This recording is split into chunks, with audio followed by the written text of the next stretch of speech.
ბორჯომის ხეობაში 2008 წლის აგვისტოს ომის შედეგად განადგურებული ტყეების აღდგენა დაიწყო. დღეს წაღვერს საქართველოს გარემოსა და ბუნებრივი რესურსების დაცვის მინისტრი ეწვია და ნერგების დარგვაში მიიღო მონაწილეობა. ხათუნა გოგოლაძის თქმით, აგვისტოს ომიდან 5 წლის განმავლობაში ტყის საფარის აღდგენა ბორჯომში პირველად ხდება. მათ ერთი თვის წინ ტერიტორიის 120,000 კვადრატული მეტრი ბუჩქებისა და დამწვარი ხის ნარჩენებისაგან გაწმინდეს და ნიადაგი ნერგების დასარგავად მოამზადეს. დღეს წაღვერში მინისტრთან ერთად ფინეთის ელჩი საქართველოში და გაეროს განვითარების პროგრამის წარმომადგენელიც იმყოფებოდნენ.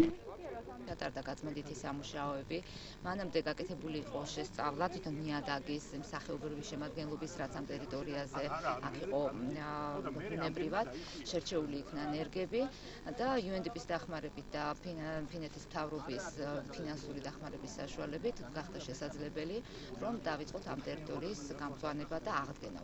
გაეროს განვითარების პროგრამა ძალიან მოხარულია, რომ დღეს ჩვენ ვესწრებით ხეების დარგვის პროცესს ბორჯომის ხეობაში. ამ ტყის აღდგენა არის უმნიშვნელოვანესი ღონისძიება ნამდვილად. ის ძალიან მნიშვნელოვანი არის ეკოლოგიური სისტემისთვის, ეკოსისტემისთვის ამ რეგიონში, იმისთვის რომ არ მოხდეს ნიადაგის ეროზია, რომელსაც თქვენ ახლა ხედავთ, აი ამ ფერდობებზე, იმისთვის რომ დამეწყერება არ მოხდეს და ხელი არ შეუშალოს სოფლების განვითარებას.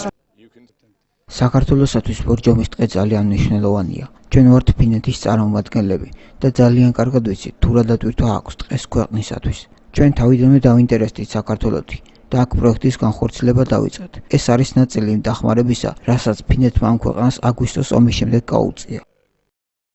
2008 წლის აგვისტოს ომის დროს მას შემდეგ, რაც ბორჯომის ხეობაში ტყის ფართობის დიდი რაოდენობა დაიწვა, ფინეთის მთავრობამ ტყის საფარის აღსადგენად საქართველოსათვის 1,5 მილიონი ევრო გამოყო. თუმცა გარემოს დაცვის მინისტრის მსგავსად მისი პირველი მოადგილეც ამბობს, რომ აღნიშნული თანხა ტყის აღდგენას არ მოხმარებია, რადგან მაშინდელმა მთავრობამ უფრო პრიორიტეტულად გარემოს დაცვითი განათლება და ადგილობრივი თემების გაძლიერება მიიჩნია. ნინო შარაშიძე იმასაც აღნიშნავს, რომ არც ეს პრიორიტეტები ყოფილა ქვეყნისთვის ურიგო. ისევე თქმით, ფინეთის მთავრობასთან მოლაპარაკებები ხელახლა გაიმართა და მათი მეშვეობით დამწვარი საფარის აღდგენა დაიწყო. 2008 წლის ომის შემდეგ 5 წლის განმავლობაში არც ერთი ღონისძიება არ განხორციელებულა. ეს არის პირველი ნერგები, რომელიც დღეს დაიდგო. მიუხედავად იმისა, რომ ფინეთის მთავრობამ თანხა ტყის აღსადგენად გამოყო 2008 წლის ოქტომბრის ბოლოს. მიუხედავად იმისა, რომ ეს 1,5 მილიონი евро გამოყოფილიყო უშუალოდ ტყის აღდგენისთვის, მაშინდელმა მთავრობამ გადაწყვიტა, რომ ტყის აღდგენა საჭირო არ არის. ეს თანხები სხვადასხვა ღონისძიებებზე გადაანაწილეს, როგორც არის ეკოგანათლება, ეკოკლუბების შექმნა, რაც თავისთავად ცუდი არ არის. დღესვე წაღვერში დამწვარი ტყის საფარის აღდგენას ახალციხისა და ტაო-კლარჯეთის მიტროპოლიტიც დაესწრო. მან მედიასთან ტყის რესურსის მნიშვნელობაზე ისაუბრა და აღნიშნა, რომ საქართველოს საპატრიარქო ამ პროცესში აქტიურადაა ჩართული. მეუფე თეოდორეს თქმით, საქართველოს კათოლიკოს პატრიარქის ილია მეორის ინიციატივით საპატრიარქოში სპეციალური ფონდი სახელწოდებით გაამწვანე საქართველოს შეიქმნა, რომელიც იმ პროცესებშია ჩართული, რასაც გარემოს დაცვის სამინისტრო ტყის აღდგენისა და ბუნების დაცვის კუთხით ახორციელებს.